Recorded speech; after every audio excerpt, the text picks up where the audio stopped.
감사드리며 예수님의 이름으로 기도합니다. 아멘. 오늘 우리에게 주실 하나님 말씀은 요한복음 8장 48절에서 56절 말씀입니다. 제가 가진 성경은 신약성경 160페이지입니다.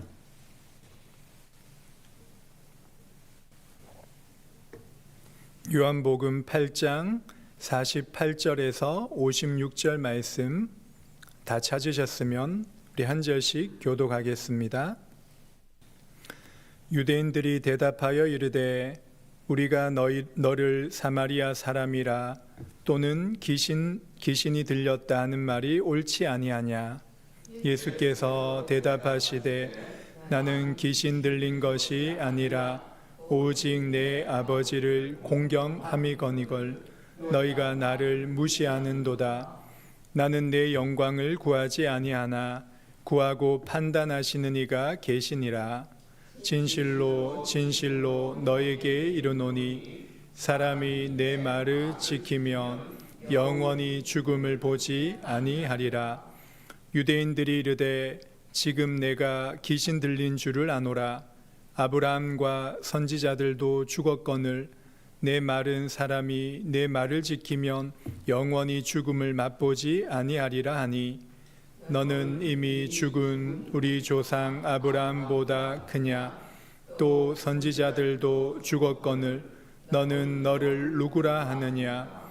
예수께서 대답하시되 내가 내게 영광을 돌리면 내 영광이 아무것도 아니거니와 내게 영광을 돌리시는 이는 내 아버지시니 곧 너희가 너희 하나님이라 칭하는 그이시라. 너희는 그를 알지 못하되 나는 아노니 만일 내가 알지 못한다면 나도 너희같이 거짓말쟁이가 되리라. 나는 그를 알고 또 그의 말씀을 지키노라. 다 같이 하겠습니다. 너희 조상 아브라함은 나의 때 볼 것을 즐거워하다가 보고 기뻐하였느니라. 아멘. 예수님과 유대인들의 대화 속에 계속해서 논쟁이 일어나고 있습니다. 예수님께서 너희가 내 말에 거하면 참으로 내 제자가 되고 진리를 알지니 진리가 너희를 자유롭게 하리라라고 말씀하셨습니다. 그 말씀을 들은 유대인들은 자신들은 아브라함의 자손이며 남의 종이 된 적이 없다라고 말을 합니다. 그런데 예수님은 그들이 죄의 종으로서 진리를 말하는 예수님 자신을 죽이려고 한다라고 말씀하셨습니다. 예수님은 자신을 구세주로 믿지 않는 유대인들을 이성적으로 그리고 잘 설명하고 논리적으로 설득시키지 않으셨습니다. 왜냐하면 예수님을 믿지 않는 것은 요한복음 8장 44절에 말씀하신 것처럼 단순히 육신적인 문제가 아니라 영적인 문제이기 때문입니다. 그래서 예수님께서 너희 아비 마귀에 속한 자다, 너무나도 충격적인 말씀을 하신 것입니다. 그리고 예수님은 하나님께 속한 자는 하나님의 말씀을 듣게 된다고 하셨습니다. 그리고 너희들이 하나님의 말씀을 전하는 나의 말을 듣지 않는 것을 보니 하나님께 속한 자가 아니라고 말씀하셨습니다. 오늘 본문에서 이 말을 들은 유대인들이 예수님을 보고 사마리아 사람이다, 귀신 들려 미쳤다라고 말을 합니다. 유대인들에게는 사마리아라는 그 단어 자체가 상종치 못하는 심한 모독적인 말입니다. 왜 유대인들은 그리고 종교 지도자들은 이렇게 예수님을 경멸하고 귀신 들린 사람처럼 취급을 하는 것입니까? 무엇을 잘못하셨습니까? 사람들이 보기에는 유대인들은 하나님을 잘 믿고 잘 섬기고 성경을 누구보다도 많이 읽고 율법을 잘 지키는 사람처럼 보입니다. 그런데 그들은 예수님이 메시아임을 알지 못하는 그 이유가 무엇이겠습니까? 이것이 바로 육신의 단순한 문제가 아니라 영적인 문제이기 때문에 그런 것입니다. 예수님은 이 부분을 마귀에게 속하였으며 죄의 종이기 때문에 라고 말씀을 합니다. 사도 바울도 이렇게 말을 합니다. 에베소서 2장 1절 3절에 보면 죄와 허물로 죽어있는 상태고 공중의 권세 잡은 자를 따르며 불순종의 아들들 가운데 역사하는 영을 따르고 있다라고 말을 합니다. 우리는 성경에서 결과적으로 기록된 부분만 보기 때문에 유대인들을 보면은 완악하고 예수님을 대적하는 사람처럼, 나쁜 사람처럼 보입니다. 그런데 유대인들을 실제로 만나면 어떠한 모습이겠습니까? 진짜 그들은 누구보다도 성실하고 부자도 많고 성경도 많이 알고 있고 자선 사업도 많이 합니다. 그리고 말도 친절하게 하고 교양이 있는 사람처럼 보입니다. 우리가 1시간 정도 그 유대인들과 대화를 하고 교제를 하면 우리는 그의 인격과 그의 수준을 보고 놀랄 것입니다. 우리와도 비교가 안 될 것이죠. 근데 반대로 우리가 마약 중독자들이나 홈리스들이나 전과자들, 심지어 창기들을 볼 때 어떻게 보십니까? 저부터 그들과 10분 정도 같이 있으라고 하면은 조금 힘들 것 같습니다. 불편한 것도 있겠고 생명의 위협도 느끼게 되기 때문이겠죠. 그러나 하나님 보시기에는 둘 다 죄의 종이며 마귀에 속해 있다라고 말씀을 하시는 겁니다. 다시 말해 극과 극의 부류겠지만 모두 다 복음이 필요한 사람이고 우리 또한 복음이 필요한 것이죠. 복음이 아니면 죄와 사망과 이 마귀의 권세에서 절대로 벗어날 수 없는 것입니다. 우리가 교회를 오래 다니고 교회에서 많은 일을 하고 심지어 교회의 직분을 맡으면서 성경을 아는 많은 지식이 있다 할지라도 거듭나지 않으면, 참된 회심의 역사가 없으면 유대인들처럼 종교인으로서 영적인 문제가 무엇인지를 모르게 되는 것입니다. 예수님은 유대인들이 귀신 들렸다는 말에 49절부터 51절에 이렇게 대답을 하십니다. 귀신 들린 것이 아니라 내 아버지를 공경하는데 너희들이 나를 무시하는구나. 예수님은 자기 영광을 구하시지 아니하시고 오직 하나님의 영광을 구하며 하나님의 뜻인 구원의 일을 이루기 위해서 모든 일을 행하셨습니다. 51절 말씀 우리 함께 읽겠습니다. 시작. 진실로 진실로 너에게 이르노니 사람이 내 말을 지키면 영원히 죽음을 보지 아니하리라. 말씀을 지킨다는 것은 단순한 행위이기 전에 먼저 하나님의 말씀을 진실되게 믿고 마음에 두며 살아가는 것입니다. 그렇게 될 때 점점 하나님의 은혜를 받아가면서 말씀에 순종하며 살아갈 수 있는 그런 놀라운 은혜가 우리에게 임하는 것입니다. 예수님을 나의 삶의 구주로 믿게 되면 두 가지의 축복이 우리에게 주어집니다. 그것이 바로 죄사함, 죄용사함을 받게 되며 하나님의 영원한 생명, 영생을 얻게 되는 것입니다. 우리의 행위와 노력이 아니라 하나님의 열심과 그리스도께서 행하신 일로 말미암아 우리가 죄용사함을 받게 되는 것입니다. 그리고 영원한 둘째 사망인 지옥의 심판과 영원한 죽음에서 건짐을 받게 되는 것입니다. 그것이 바로 하나님이 주신 영원한 생명이 있기 때문인 것이죠.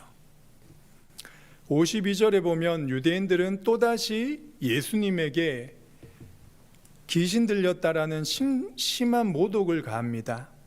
아브라함도 선지자들도 죽었는데 어떻게 너의 말을 지키면 영원히 죽지 않는다고 이런 이상한 말을 하느냐? 도대체 너는 누구냐라고 묻습니다. 그때 예수님께서 대답하십니다. 54절 우리 함께 읽겠습니다. 시작.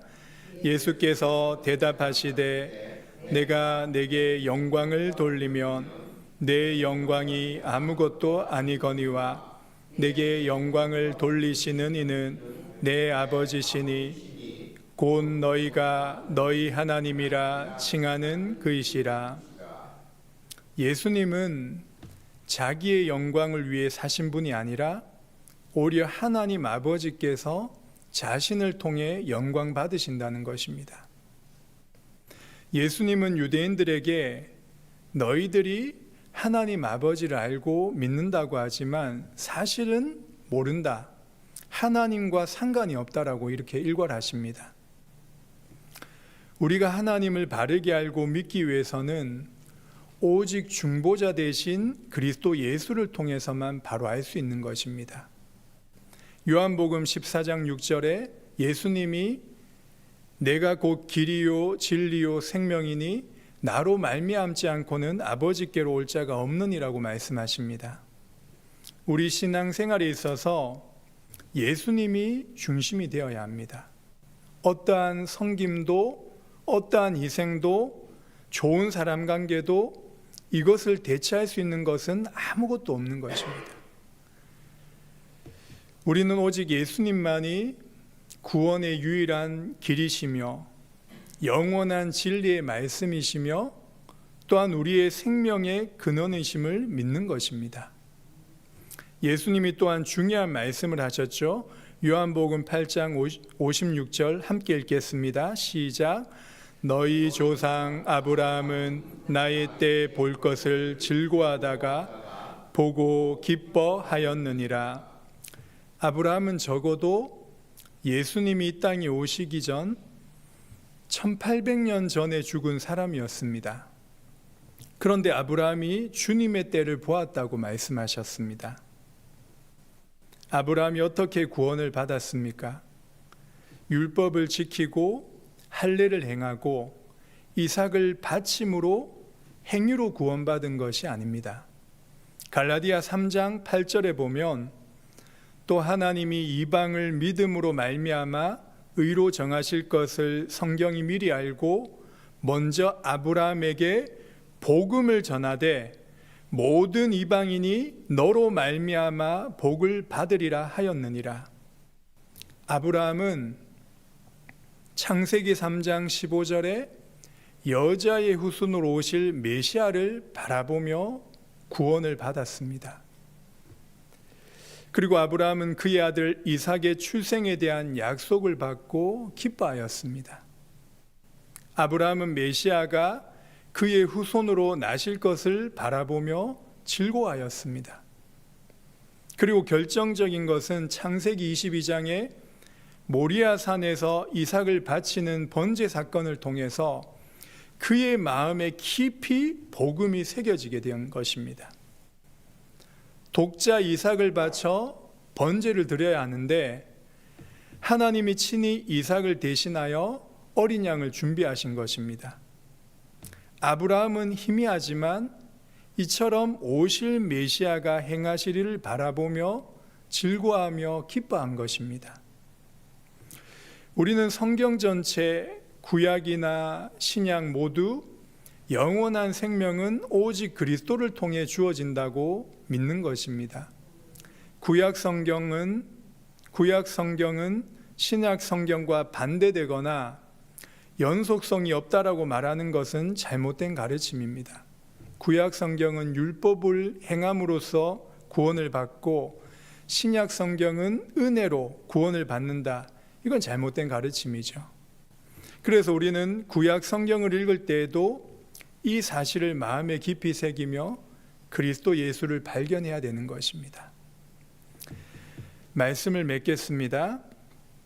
유대인들과 종교 지도자들의 모습 속에는 열심과 율법 준수는 있었지만 영적인 문제를 몰랐습니다.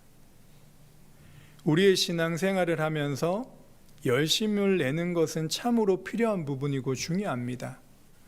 그러면서 무엇보다도 영적인 문제를 바로 볼 수 있는 눈이 열려야 됩니다.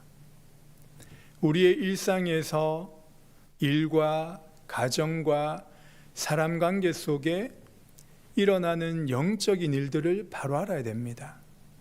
물론 한쪽으로 치우쳐서 육신의 일들은 다 무시하고 오직 영적인 일들만을 추구하게 되면은 불건전한 신비주의에 빠지겠죠. 그러나 예수님의 말씀처럼 사단은 분명히 존재하며 지금도 거짓의 아비로 진리를 속이는 일을 주목적으로 하고 있는 것입니다. 사단은 불신자에게는 일평생 육체와 마음이 원하는 대로 살도록 하면서 복음만 듣지 못해 지옥으로 끌고 가게 되는 것이죠. 그리고 사단은 교회를 다니게 하면서 복음만은 모르게 만들 것입니다. 예배를 드려도 말씀을 깨닫지 못하는 종교 생활에 빠지게 만들겠죠. 그리고 교회에 열심히 봉사를 하는데 자기 의를 세워가도록 속일 것입니다. 그리고 사단은 사람 관계 속에 자기의 기준으로 쉽게 남을 판단하고 정죄하여 상처를 주거나 상처를 받게 속일 것입니다. 그리고 무엇보다도 교회의 모습과 개인의 삶의 모습과 다른 외식하거나 위선적으로 살아가게 속일 것입니다. 사도 바울은 선교를 하고 말씀을 전하고 교회를 세우고 이단으로부터 교회를 지키기 위해 많은 일을 하였습니다. 그러나 그러한 많은 일을 하면서 가장 중요하게 여긴 한 가지 일이 있습니다. 고린도전서 9장 23절에 보면 내가 복음을 위하여 모든 것을 행함은 복음에 참여하고자 함이라. 제가 참 좋아하는 말씀입니다. 복음을 위하여, 복음에 참여하는 것. 우리 일상에서 자녀를 키우는 것도, 그리고 하는 일 속에서 사람 관계 속에 맡겨진 사역과 섬기는 모든 일 속에 어떻게 보면은 복음을 위하는 삶을 사는 것이 너무나도 중요한 것입니다. 어떻게 하면 이 복음에 참여하면서 살아갈 수 있을 것인가? 늘 질문하고 말씀을 묵상하고 이 답을 찾아가는 것이 우리 신앙생활의 본질일 것입니다. 우리의 생각과 말과 행동이 점점 복음화되어 모든 일을 행하고도 능히 설 수 있는 복음을 위하며 복음에 참여하는 삶이 되시기를 바랍니다. 기도하겠습니다. 하나님 아버지, 우리 또한 유대인들처럼 예수님을 오해하며 죄와 사단의 권세에서 종노릇하던 죄인들이었음을 고백합니다.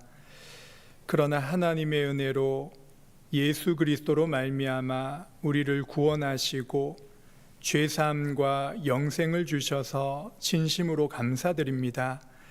우리가 일평생 구원의 감사와 감격을 가지며 살아가게 하옵소서. 우리에게 주어진 일을 하면서 복음에 참여하며 복음을 위한 삶을 살아가기를 간절히 소원합니다. 오늘 우리가 주 앞에 드리는 기도를 주께서 흠량하여 주시고 우리의 눈물과 탄식과 고난이 성화되어 가는 과정임을 잊지 않게 하옵소서. 감사드리며 예수님의 이름으로 기도합니다. 아멘. 기도하시다가 돌아가시기 바랍니다.